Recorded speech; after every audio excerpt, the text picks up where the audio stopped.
Wanted to give you a little bit of history of fisheries management. The whole idea of fisheries management as a science is only about 80 years old. It's not something that even existed before the 30s. Somewhere around 1935 or so, an entomologist who's actually a bug doctor at Auburn University, his name was Homer Swinger. Okay. At any rate, Homer realized that in the state of Alabama at that time, there were a lot of poor farm pond owners and poor property owners that were struggling trying to make enough small units of protein for people to eat. You didn't have extensive electrical service in the countryside. People didn't have refrigerators, things like that. So when they had protein to eat, it had to be fairly small. And fish provided them with a way to do that. And although the Chinese have been practicing aquaculture for about 4,000 years, that actually involved filling the pond up with small fish, letting those fish grow to adult size, draining that pond, taking all the fish at one time and consuming them. And what Homer wanted to do is set up systems that were repeatable, that would be once they were stocked, they'd operate long term. And people could use that, and they could go down and fish and catch 2 or 3 fish in a day and take them home to eat. Bluetooth disconnected. Nobody knew how to go about doing that at the time. They didn't know what fish to use, they didn't know how many to use, they didn't know what size of ponds to build. So he started out with one farm pond there on the agricultural station at Auburn University. He stocked it with all the different fish that he could catch in the bar ditch that were close to the pond, and he let it go for a year. And when he drained that pond, he got 235 pounds of fish out of it, and about half of those fish were big enough to eat, but he got almost 2,000 pounds of tadpoles. And he realized that the tadpoles weren't going to provide them with the kind of fish that people wanted to consume. So at that time, he started a study where he built more and more of these little farm ponds, and he just stocked them with different combinations of different species of fish. And what he found out was that in small ponds, largemouth bass and bluegill worked the best. And he determined what stocking rates worked for the best. And that was really the beginning of fisheries management as we know it in this country. The other thing that was happening is after World War II, beginning in the 50s, we started to see the development of large cities in the United States, particularly in the southeast. And we started seeing the construction of large public water reservoirs, things like Lake Palestine and Lake Tyler that we've got in this area. Those reservoirs gave people the opportunity to go and fish in a public resource, but it also challenged fisheries managers to find ways to not just assess those fish populations and figure out what was there, but to manipulate those fish populations again to generate the sizes of fish long term that people wanted to catch. And initially they used gill nets and trap nets to do that, and they're still effective for open water fishes, but they don't work very well for the fish that live in shallow water areas. And in about the 70s, they realized that generating electricity and putting that in the water, which is something that people had done with crank telephones for years, could be used as a fish sampling technique. And that's what we're going to do today. What we've got here on the boat is a power generator. It produces AC current. We run that AC current through what's called a pulsator unit. The pulsator is like a transformer. It converts that AC current into pulsed DC current. It's a whole lot safer for the fish. It's a lot safer for us, you know, in case we get our hands in the water or something like that while we're out there. Doesn't hurt the fish, doesn't kill them. It just brings them to the surface and stuns them. We can dip them up at that point. We can weigh them and measure them and put them back. Again, the reason that we need to do that is that you can't go to a body of water and just look at it and tell what's there. You can't tell what sizes of fish are there, what species of fish, whether they're male or females, anything else that you need to know about that population. But the electrofishing unit lets us do that relatively efficiently. As we know, The dissolved materials in water, the dissolved minerals in water conduct electricity. So what we're doing with the boat is we're generating an electrical field. The boat itself is the cathode, that's the positive electrode. These arrays in the front are the anode, they're the negative electrode. So we've got a field of about 25 or 30 feet in front of the boat that's generating electrical current. Now, the fish are more conductive than the water. Since that electricity takes the path of least resistance, when you hit that fish in that field, the electricity actually goes through the fish's body a lot more efficiently than the water. It causes their muscles to contract. It's a process called galvanotaxis, and then it eventually knocks them completely out, which is a process called galvanonarcosis. And when it does that, we'll dip those fish up, we put them in our live well, and we bring them back for processing. Each individual specimen that we collect is identified by species, and then typically each one will be weighed and measured, and we can compare the length and the weight of that fish and determine how healthy those fish are based on whether they weigh as much as we expect a fish to for that particular length. But again, just a very efficient way for us to collect these fish, to get an idea of what's out there. Obviously, some of the safety equipment that we use when we do that is always wearing a PFD. We'll wear rubber gloves to make sure that we're not making a connection to us. We wear rubber boots to make sure that we don't have a connection with the bottom of the boat. So what we're going to do is we're going to get Justin here in the boat with us in a minute. We're going to go out, take a pass around this side of the pond, see what we can possibly catch out there. When we come back, we'll show you how we go about processing those fish. We're going to be here all day. If you've got specific questions about your farm ponds, we'd like to answer some of those questions for you.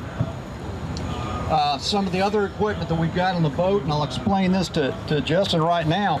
Each of us has to be standing on one of these dead man switches to make that electricity go into the water. Put that bad boy up. All right. There you go. By having that dead man switch, if either of us loses our balance or something like that, it breaks that current right then and there. I'm going to give him some rubber gloves to wear. A lot of times we'll wear earplugs just because the generator may be too loud. We won't this morning because it's just going to be for a few minutes. But when we get back, we'll start answering questions. So, you ready?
Individual fish is that gives us an idea of the relative health of that fish. By taking the length of that fish and the weight of that fish and comparing the weight that we actually see to a standard weight for a fish that same length, we can calculate, not surprisingly, what its relative weight is. And that relative weight is a measure of, on really a scale of 0 to 100, how healthy that fish is, how plump that fish is. If you've got a situation where all your fish are real skinny, then you've got two things going on. Either you've got too many predatory fish, or not enough prey fish, or a combination of those two. So it's important that we take those measurements. All of the measurements that we do, because it's a scientific survey, we do in metric units. So we'll measure them in millimeters, we'll weigh them in grams, and typically what we do then, before we report it back to a pond owner, is convert those units back into inches and pounds. It just allows us to do the survey in the units that we're the most used to. So give me my micrometer for my fish. Yeah. We're kind of by unit. We can swing back and forth between grams and inches. It's not having fun. So let's grab one of those big fish. Okay.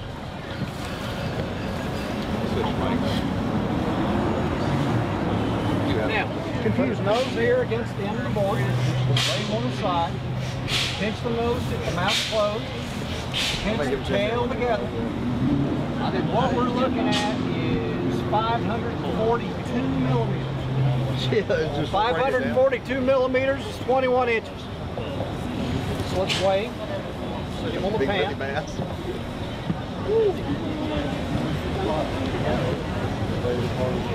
That is 2,514 grams. They're 454 grams to the pound, so we're looking at a little bit less than a 5-pound fish. Pretty good little fish. Now, who wants to speculate how old that fish is? 4 years. About 5, 6 years? About a year, 2 years. Maybe. We don't know.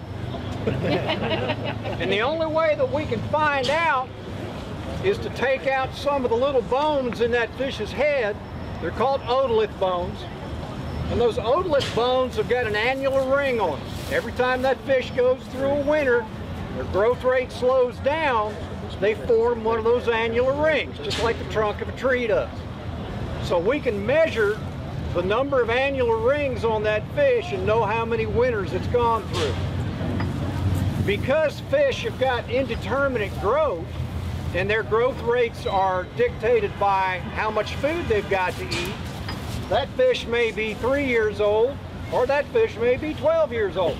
And we have no way of knowing until we actually make those measurements. And again, that's one of the things that we'll do when we do a population study, whether it's in a small pond or something as big as Toledo Bend. We've got to have that information. Size is not a good indication of the age of that fish. So, okay, so we'll get that second big fish. Now, how do you know which one is which? Is that the same fish we measured before? Completely different size. No, completely different. Guaranteed. Okay, all right. So he's about 19 inches.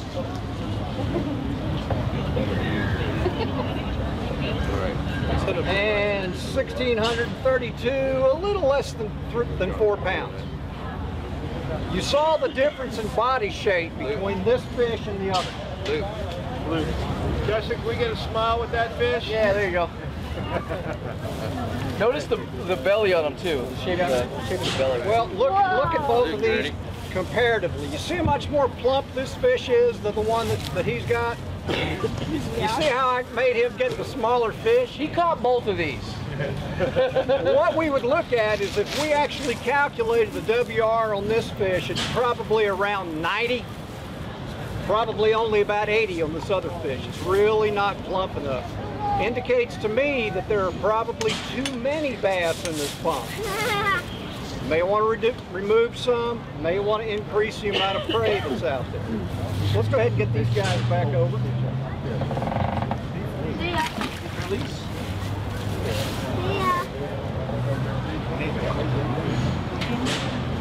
Now, I told you that we had some surprises. We were not expecting to see crappie in this small pond. You really don't want some crappie in a small farm pond. It's just not a good idea. Typically, in a population where the fish are growing well, that would be a 1-year-old crappie. If we take the otoliths out of this fish, I'm guessing it's probably 5 or 6 years old. Body is real thin, it's not well filled out, there's not enough food for these things. Very likely, they're making do on insects instead of eating the fish that they would be eating in a large body of water where they've got the proper prey. So we're not going to measure this little fella here, and actually we're going to, we'll keep these and do a demonstration of fish cleaning later on, because we don't want them back in there. Best tasting fish out there. One of them. These are black crappie. You see how it's got kind of a speckled appearance? Doesn't have the vertical bars that a white crappie does. It's also got a shorter distance from the eye to the end of the nose. These guys are very active. What is that? Bass? Yeah. This is another. Go ahead and hold that. This is another example of the fact that this population is made up primarily of small bass rather than the big bass. This is a stunted pond. It means there are way too many of these small bass out here in this pond. And one of the most common mistakes that private pond owners make is simply not harvesting enough fish from their pond. It's not a savings account. You can't continue to let it grow and not take some fish out every once in a while. And what we recommend as the rule of thumb in small ponds is that you remove 25 of these small bass per acre per year. They need to take about 50 of them out of this body of water to really get this pond back in balance and get it to where you've got plenty of food for the fish that are in there. So if you've got one carry-home message today for your private pond management, is go home, catch a bunch of those little bass, take them out and eat them. If you don't eat them, plant them under a corn stalk, do something with them, but get them out of that pond. You got to think of that pond like you do a peach tree. In the spring, you see all the blossoms on that peach tree. If you let every one of those blossoms form a peach, come fall, that tree will be covered in peaches, and they'll all be about that big. And it's just not much bigger than a pit. It's not doing you any good. If you'll knock about half those blossoms off in the spring, the resources go to the remaining peaches, and those peaches get nice and big. That's what the basic tenet of fisheries management is. It's just matching the growth of your fish to the amount of food that's in that body of water. Really? So, Joe likes tons of little. some of the other fish that we've got out here, these are bluegill. Bluegill are the bread and butter of the food that is providing the growth to your bass. If you've got a pond and you've got more than one species of fish in it, and that species is not channel catfish, you've got to have bluegill.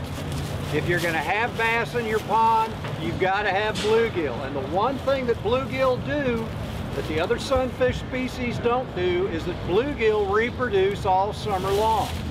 So when you've got your young bass that are looking for their first meals, you've got those little translucent fry bluegill out there that are going to feed those bass. And as those bass get bigger and their mouth gets bigger, they can swallow more and more of these bluegill.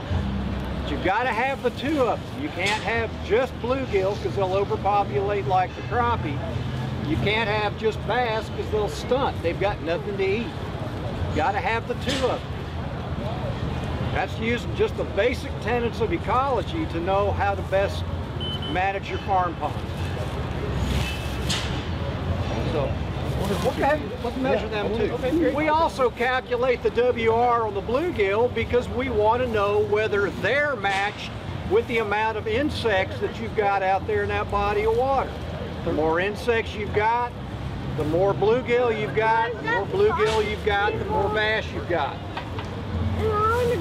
So what was the length on him? 13. Okay. 130 millimeters and 46 grams. That's actually a bluegill that's in fairly good condition. Now, those bluegill eat insects, right? What do the insects eat? Us. Some do. Actually, bluegill love mosquito larvae. Next time you're spraying for mosquitoes around your pond, think about what's not getting eaten out there. This is one of the catfish that the bass got while it was in there. Well, be careful with that. That is a bullhead. We didn't collect that electrofishing. That was actually inside one of the fish, but that gives us a fourth piece of information about the fish that are in this particular body of water. We didn't directly collect it. The bass collected it, we collected the bass. And spit it up. Now, what those bluegill eat is the insects. What the insects are actually eating is the vegetation that's out here. That's why in any body of water you want to have some vegetation. You can have too much. If you have too much vegetation, there's too many places for those bluegill to hide. The bass can't get to them, and you can still have skinny bass even though you've got sufficient bluegill. What we like to see is about 20% plant coverage. We've got a little more than 20% out here, and there's some management techniques that we can use to control that. Grass carp can be very effective if you match that to your pond. You can use herbicides if you're so inclined, and they can be safe if you use them correctly. But the nice thing about grass carp is they're working for you 24 hours a day, 7 days a week. So we've got quite a few bass, small bass. Just like you predicted. Yeah, we've got plenty there that we can go ahead and do sort of a demonstration. Again, the whole reason that we're raising fish in these ponds, yes, we like catching. Catch and release can be a good tool, but those fish are good food. They're good food for us, they're good food for our families. If we remember what the function of a farm is, a farm converts sunlight to money. And the machine that does that is the plants and the animals that work that sunlight up through your pocketbook.